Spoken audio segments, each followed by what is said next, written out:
સ્વામિનારાયણ હરે. સંવંત 1876ના માગશર સુધી 10મીને દિવસ શ્રીજી મહારાજ શ્રી ગઢડા મધ્યે દાદા ખાચરના દરબારમાં વિરાજમાન છે અને સર્વ શ્વેત વસ્ત્ર ધારણ કર્યા છે અને પોતાના મુખારવિંદની આગળ સાધુ તથા દેશ દેશના હરિભક્તની સભા ભરાઈને બેઠી છે.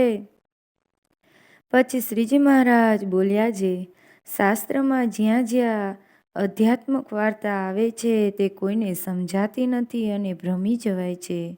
માટે અધ્યાત્મ વાર્તા જેમ છે તેમ યથાર્થપણે અમે કહીએ છીએ તે સર્વે સાંભળોજે. સ્થૂળ સૂક્ષ્મ અને કારણ એ ત્રણ દેહને વિશે એકાત્મપણે જે વર્તવું તે જીવનું અન્વયપણું છે અને ત્રણ દેહથી પૃથકપણે સત્તા માત્ર જે કહેવો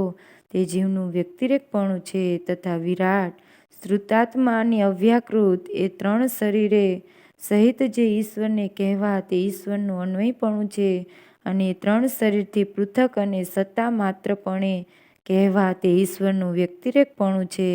તથા માયા અને માયાના કાર્ય જે અનંતકોટી બ્રહ્માંડ તેને વિશે વ્યાપકપણે જે અક્ષર બ્રહ્મને કહેવા તે એનું અન્વયપણું છે અને સર્વથી વ્યક્તિરેક સચ્ચિદાનંદપણે જે અક્ષર બ્રહ્મને કહેવા તેનું વ્યક્તિરેકપણું છે તથા અક્ષર બ્રહ્મ ઈશ્વર